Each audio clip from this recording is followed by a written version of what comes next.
Assalamualaikum warahmatullahi wabarakatuh, sahabat Latasan. Mesir ribuan abad silam menjadi saksi sejarah kehidupan seorang wanita yang hatinya dipenuhi keimanan dan ketakwaan kepada Allah. Saat itu, tanah piramida dikuasai Fir'aun yang bengis. Ia memaksa seluruh rakyat Mesir menyembahnya. Allah telah mengutus Nabi Musa untuk menyelamatkan Bani Israel dari kekejaman sang raja. Namun, Fir'aun teramat kejam hingga mereka yang beriman begitu takut untuk memperlihatkan keimanannya kepada Allah. Salah satu yang menyembunyikan keimanan tersebut yakni seorang wanita bernama Masyitoh beserta keluarganya. Masyitoh merupakan salah satu pelayan istana Fir'aun. Ia bertugas sebagai tukang sisir putri Fir'aun. Sejak bertahun-tahun silam, keluarga Masyitoh setia melayani istana. Ketika agama Ibrahim disampaikan Musa di tanah Mesir, mereka mengimaninya. Namun tak ada yang tahu keimanan Masyitoh termasuk sang majikan. Hingga suatu hari, tibalah saat Allah menguji keimanan Masyitoh dan keluarganya. Saat itu Masyitoh tengah menyisir rambut putri Fir'aun. Tiba-tiba sisir di tangannya jatuh dan tanpa sadar asma Allah keluar dari lisan Masyitoh. Allah, seru Masyitoh spontan. Mendengarnya putri Fir'aun sontak kaget. Ia pun segera menginterogasi Masyitoh. Siapa Allah itu? Jika Allah itu Tuhan, maka berarti Masyitoh siap dihukum mati karena telah menentang Fir'aun ayahnya. Masyitoh tak juga menjawab pertanyaan sang putri. Keringat dingin menderas di tubuhnya. Ketakutan menderu di hatinya. Siapa Allah itu? Mengapa kau tak menjawab? Apakah kau punya Tuhan selain ayahku? Seru sang putri. Masyitoh terus bungkam, namun sang putri terus mendesaknya. Hingga keberanian pun datang dari diri Masyitoh. Ia tahu betul, inilah saatnya keimanan hendak diuji Allah. Allah adalah Tuhanku, Tuhan ayahmu dan Tuhan seluruh alam. Jawab Masyitoh tegas. Mendengarnya, sang putri pun segera beranjak dari tempat duduknya menuju kediaman sang ayah. Ia segera melaporkan apa yang baru saja didengarnya dari lisan Masyitoh. Sementara Masyitoh mengabarkan kepada keluarganya untuk bersiap diri mendapat hukuman Fir'aun. Fir'aun marah bukan kepalang ketika mendengar kabar dari sang putri. Ia pun segera memanggil Masyitoh ke hadapannya. Tanpa keraguan, Masyitoh pun pergi memenuhi panggilan raja. Apa kau menyembah sesuatu selain aku? Tanya Fir'aun dengan suara menggelegar. Seluruh istana dibuat takut dengan amarahnya. Namun tanpa gentar, Masyitoh menjawab ringan. Iya, saya menyembah Allah, Allah Tuhanku, Tuhanmu, dan Tuhan segala sesuatu, kata Masyitoh. Geram, Fir'aun pun menyuruh pengawalnya untuk mengikat Masyitoh, kemudian menaruh seekor ular besar di hadapannya. Namun Masyitoh tak bergidik. Bertambah marahlah emosi Fir'aun. Ia pun segera memanggil tangan kanannya, Haman, untuk mengeksekusi mati keluarga Masyitoh.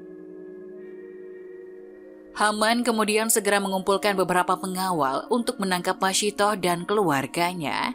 Ia pun kemudian memerintahkan pengawal lain untuk membuat lubang besar untuk diisi air panas layaknya kawah bara dari gunung api. Ia bermaksud merebus hingga mati Masyitoh dan keluarganya. Tibalah hari eksekusi. Rakyat dikumpulkan untuk menyaksikan peristiwa sadis, hukuman ala Fir'aun. Masyitoh bersama sang suami dan 4 orang anak termasuk 1 bayi yang digendongnya telah berada di sana, siap menghadapi hukuman keji tersebut. Mereka melihat kubangan besar berisi air mendidih yang siap melepuhkan tubuh mereka. Namun, hati mereka tak gentar dengan siksaan dari seorang manusia. Mereka memilih beriman kepada Allah, Tuhan seluruh manusia. Sebelum dilempar ke air mendidih, mereka ditanya oleh Haman, apakah masih akan terus mengimani Allah dan enggan menuhankan Fir'aun? Namun jawaban mereka selalu sama, acap kali ditanya. Allah adalah Tuhanku, Tuhan Fir'aun dan Tuhan seluruh alam. Kami akan terus beriman kepada Allah sekalipun harus terjun ke kawah mendidih. Maka, bulatlah keputusan Haman untuk memasak mereka hidup-hidup dalam kubangan air yang mendidih. Suami Masyitoh yang pertama kali mendapat giliran, tubuhnya langsung dilalap air yang mendidih, tinggal seonggok daging gosong tak bernyawa. Melihat eksekusi keji tersebut, Haman terbahak-bahak dan terus menghina orang-orang yang beriman kepada Allah. Masyitoh terus di atas ketegarannya mengimani Allah. Setelah sang suami, giliran anak-anaknya. Satu persatu, mereka dipaksa masuk ke air mendidih yang apinya menjilat-jilat. Semuanya dilakukan di hadapan Masyitoh, hingga tinggallah tersisa Masyitoh dan seorang anaknya yang masih bayi.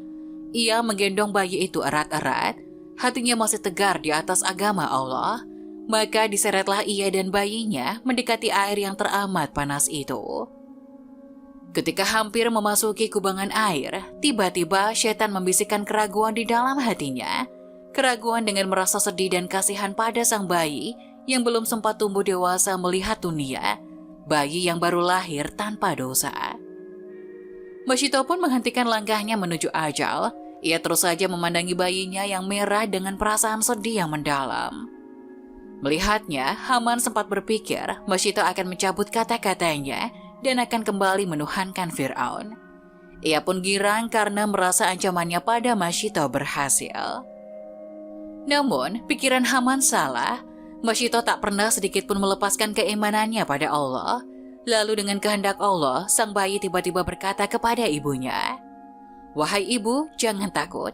Sesungguhnya surga menanti kita," ujar bayi yang digendongnya.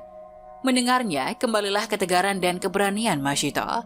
Ia pun mencium anaknya, kemudian masuklah keduanya ke dalam air yang mendidih. Masyitoh dan keluarganya mengakhiri hidup mereka dengan berpegang teguh pada akidah. Kisah Masyitoh disebut dalam sebagian hadis Rasulullah tentang Isra Mi'raj yang diriwayatkan Imam Ahmad, Ibnu Hibban, dan Tabrani. Hadis tersebut datang dari Hamad bin Salamah dari Atha bin Sa'id. Dalam perjalanan Isra Mi'raj ke Masjidil Al-Aqsa, Rasulullah melewati sebuah daerah yang aromanya sangat harum semerbak seperti harum kasturi. Rasulullah pun bertanya kepada Jibril, "Wahai Jibril, aroma harum apakah ini?" Jibril pun menjawab, "Ini adalah harum Masyitoh, tukang sisir putri Fir'aun." Rasulullah pun kembali bertanya, "Apa gerangan kelebihan Masyitoh?" Maka Jibril pun mengabarkan kisah Masyitoh kepada Rasulullah yang kurang lebihnya telah dikisahkan barusan. Wallahu a'lam bishawab.